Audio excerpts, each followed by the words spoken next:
मित्रों, ये बात बिल्कुल सच है और ये कहावत भी सही है कि जिंदगी में जो होता है अच्छे के लिए होता है। इस कहावत का मतलब है कि हमारे जीवन में जो भी घटनाएं घटती हैं वे किसी न किसी कारण से होती हैं और अंत में हमारे भले के लिए ही होती हैं। कई बार हमें किसी समस्या का हल तुरंत समझ नहीं आता, लेकिन समय के साथ हम महसूस करते हैं कि जो हुआ उसमें कोई गहरा कारण छिपा था। नमस्कार दोस्तों, स्वागत है आपका दिव्य शिव ज्ञान चैनल पर। अगर आप हमारे चैनल पर नए हैं तो दिव्य शिव ज्ञान चैनल को सब्सक्राइब कर लें। तो चलिए इस विचार को समझने के लिए एक छोटी सी कहानी के माध्यम से सीखते हैं। इस कहानी में जीवन के हर पहलू को देखने का एक नया दृष्टिकोण मिलेगा। दोस्तों, इस कहानी को अंत तक जरूर सुनें। प्राचीन काल की बात है, एक गांव में अर्जुन नाम का युवक काम के सिलसिले में नगर गया हुआ था। अपना काम पूरा करके वह अपने नगर की ओर लौट रहा था। वह रास्ता एक घने जंगल से होकर जाता था। अचानक उसे कुछ डाकुओं ने उसे घेर लिया। उन्होंने उसकी पूरी कमाई छीन ली और उसे निहत्था छोड़ दिया। अर्जुन बेहद परेशान हो गया। उसने सोचा, अब मैं घर कैसे जाऊंगा, अपने परिवार का खर्चा कैसे चलाऊंगा। निराशा के साथ चलते चलते उसे रास्ते में एक विद्वान योगी मिले। अर्जुन ने सोचा, क्यों ना मैं अपनी परेशानी इनसे साझा करूं, शायद यह मेरी मदद कर सकें। यह सोचकर वह योगी के पास गया और अपनी आपबीती सुनाते हुए रोने लगा। योगी ने उसे शांत किया और कहा, चिंता मत करो, जो कुछ भी हुआ वह अच्छे के लिए हुआ। अर्जुन गुस्से में बोला, आप कैसी बातें कर रहे हैं, मेरा सब कुछ लुट गया। अब मेरे पास घर जाने के लिए भी कुछ नहीं बचा। यह मेरे साथ अच्छा कैसे हो सकता है। योगी ने मुस्कुराते हुए कहा, मैं तुम्हें एक कहानी के माध्यम से समझाता हूं, इसे ध्यान से सुनो क्योंकि यह तुम्हारी सोच को बदल देगी। मित्रों, यह कहकर योगी ने उस अर्जुन से कहा, बहुत समय पहले की बात है। एक नगर में एक मजदूर का बहुत गरीब परिवार रहता था। उनकी स्थिति इतनी खराब थी कि खाने के लिए भी कुछ नहीं बचा था। उस साल भयंकर बाढ़ आई जिसने सब कुछ तबाह कर दिया। मजदूर का थोड़े बहुत अनाज और घर का सामान जो बचा था वह भी बाढ़ में बह गया। मजदूर का एक बेटा था। उसने अपने पिता से कहा, पिताजी, जो हुआ अच्छा हुआ, हमें निराश नहीं होना चाहिए। मजदूर को यह सुनकर बहुत गुस्सा आया।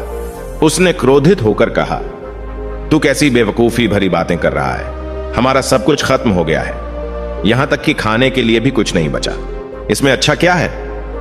गुस्से में आकर मजदूर ने बेटे को डांट कर घर से भगा दिया। लड़का रोते हुए वहां से चला गया। शाम हो गई लेकिन वह वापस नहीं आया। मजदूर को अपनी गलती का एहसास हुआ लेकिन अब कुछ कर नहीं सकता था। तभी एक नौका गांव में आई जिसमें नगर के कुछ अधिकारी थे। वे बाढ़ से प्रभावित लोगों को बचाने के लिए आए थे। मजदूर की पत्नी ने कहा, देखिए, आपका बेटा सही कह रहा था, इन लोगों ने हमें बचा लिया, जो हुआ अच्छा ही हुआ। मजदूर ने क्रोधित स्वर में जवाब दिया, तुम्हें समझ में नहीं आता, इसमें अच्छा कुछ भी नहीं है। इनका तो काम ही बचाना है। हमारे पास अब भी न घर है न खाने को भोजन, यह कैसी अच्छी बात है। पत्नी ने कहा, चिंता मत कीजिए, पैसे नहीं हैं तो क्या हुआ, कोई और समाधान निकालिए। मजदूर बोला, यह बात पैसों की नहीं है। हमारे घर में एक पोटली थी जिसमें बहुत खास चीज रखी थी, वह भी बाढ़ में बह गई। अब मेरे पास कुछ भी नहीं बचा। पत्नी ने पूछा, ऐसा क्या था उस पोटली में। मजदूर ने कहा, अब जब वह रही ही नहीं तो बताने का क्या अर्थ है। समय बीतता गया। मजदूर ने लोगों से मदद मांगकर किसी तरह जीवन यापन करना शुरू किया, लेकिन इस तरह जीवन चलाना आसान नहीं था। उस साल खेत में भी फसल अच्छी नहीं हुई। वह बेहद परेशान था।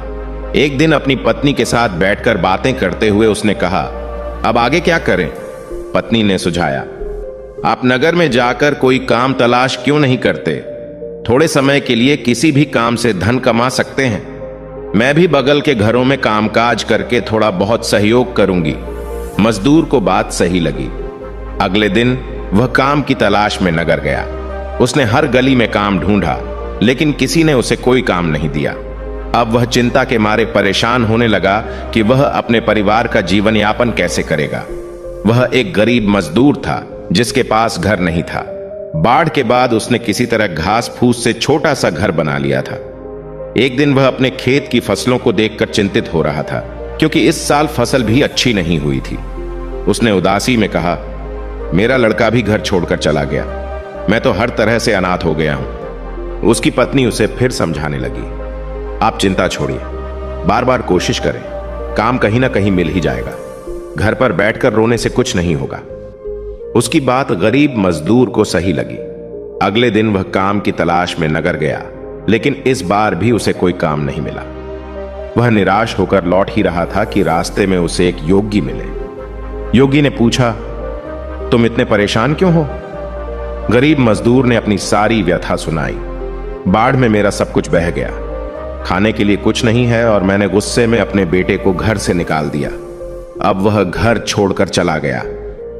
योगी ने मुस्कुराते हुए कहा, जो हुआ अच्छा हुआ। यह सुनकर गरीब मजदूर को गुस्सा आ गया। उसने कहा, कैसे कह सकते हैं कि यह अच्छा हुआ? मेरा सब कुछ खत्म हो गया, मेरा बेटा भी घर छोड़कर चला गया, इसमें अच्छा क्या है? योगी ने शांत स्वर में कहा, सब्र रखो, समय आने पर तुम्हें हर सवाल का जवाब मिल जाएगा। जो कुछ होता है किसी न किसी अच्छे कारण से होता है। योगी वहां से चले गए। गरीब मजदूर को यह सोचकर अफसोस हुआ कि योगी को देने के लिए उसके पास कुछ भी नहीं था। उस रात वह यही सोचता रहा कि कैसे जो कुछ हुआ वह अच्छे के लिए हो सकता है। अगले दिन फिर से वह काम की तलाश में नगर गया।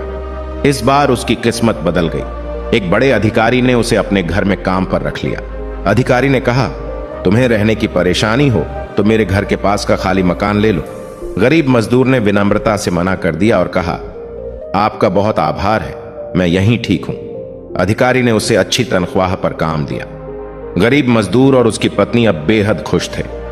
एक रात दरवाजे पर किसी ने दस्तक दी। दरवाजा खोलने पर एक लड़का लंबी कार और बड़ा बैग लिए खड़ा था। गरीब मजदूर आश्चर्यचकित रह गया। लड़के ने कहा, पिताजी, मैं हूं आपका बेटा। गरीब मजदूर अवाक रह गया। लड़के ने बताया, मैं काम की तलाश में नगर गया था, वहां मुझे व्यापार का मौका मिला और उसमें मुझे बहुत मुनाफा हुआ। मैंने नगर में एक बड़ा घर भी बनवा लिया है। गरीब मजदूर खुशी से झूम उठा। लड़के ने कहा, पिताजी, मैंने पहले ही कहा था, जो होता है अच्छे के लिए होता है। अगर उस दिन बाढ़ नहीं आती तो मैं नगर जाकर रोजगार की तलाश नहीं करता। गरीब मजदूर ने सहमति जताई। सही कहा बेटा, देखो, उसी बाढ़ की वजह से मुझे भी अच्छा काम मिला। अब हम हर तरह से संपन्न हो गए। फिर दोनों खुशी के मारे जोर जोर से उछलने लगे। कहानी के बाद योगी ने उस अर्जुन को समझाया, जिंदगी में हमेशा यह बात याद रखना कि इंसान की सोच छोटी होती है। वह कुदरत के फैसलों को समझ नहीं पाता। जो भी होता है वह किसी न किसी अच्छे कारण से होता है। अक्सर इंसान केवल वर्तमान को देखकर सोचता है कि उसके साथ बुरा हुआ, लेकिन सच यह है कि अगर दिल साफ और नीयत सही है तो कभी भी किसी के साथ बुरा नहीं होता। योगी ने कहा, जब भी बुरा वक्त आए तो यह जरूर याद रखना कि यह वक्त भी गुजर जाएगा। समय कितना भी कठिन क्यों ना हो, मुसीबतों का पहाड़ क्यों ना टूटे, एक ना एक दिन सब ठीक हो ही जाता है। बस वह कठिन समय इंसान को मजबूत बनाता है। यह सुनकर अर्जुन ने कहा, यह सब तो ठीक है, लेकिन मेरे साथ तो बहुत बुरा हुआ। मेरा सारा सामान चोरी हो गया। इसमें भला अच्छा क्या हो सकता है? अब मैं खाली हाथ घर कैसे जाऊंगा? योगी ने मुस्कुराते हुए कहा, बेटा, परेशान मत हो। दरअसल मुझे जंगल में एक चीज मिली थी, ये लो। योगी ने उसे एक चमकदार पत्थर दिया और कहा, यह मेरे किसी काम का नहीं है, लेकिन तुम इसे नगर में बेच सकते हो। अर्जुन ने पत्थर को देखकर पूछा, यह क्या है? योगी ने कहा, यह पारस पत्थर है। इसे लोहे से छूने पर हर लोहा सोने में बदल सकता है। यह सुनकर अर्जुन की आंखें चमक उठीं। उसने कहा, अब मुझे समझ में आ गया कि जो होता है अच्छे के लिए होता है। अगर मेरा सामान चोरी नहीं होता तो मैं आपके पास नहीं आता और मुझे यह अनमोल पत्थर भी नहीं मिलता। इस तरह अर्जुन ने पारस पत्थर से अपनी जिंदगी बदल ली। अब वह भी माला माल हो गया।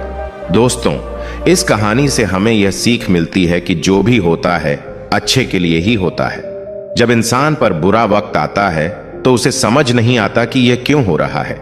लेकिन समय के साथ यह बात साफ हो जाती है कि हर कठिनाई के पीछे कोई अच्छा मकसद छिपा होता है।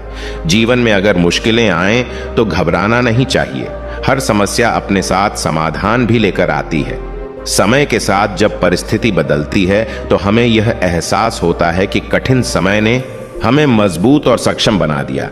इसलिए हमेशा धैर्य रखें, अपनी मेहनत और सही इरादों पर भरोसा करें। जीवन की हर घटना हमें एक नई सीख देकर जाती है। अच्छे समय की कद्र और बुरे वक्त की सहनशीलता हमें जीवन का सही अर्थ समझाती है।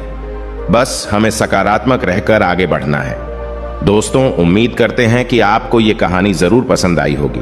अगर कहानी अच्छी लगी हो तो लाइक और शेयर और चैनल को सब्सक्राइब जरूर करें।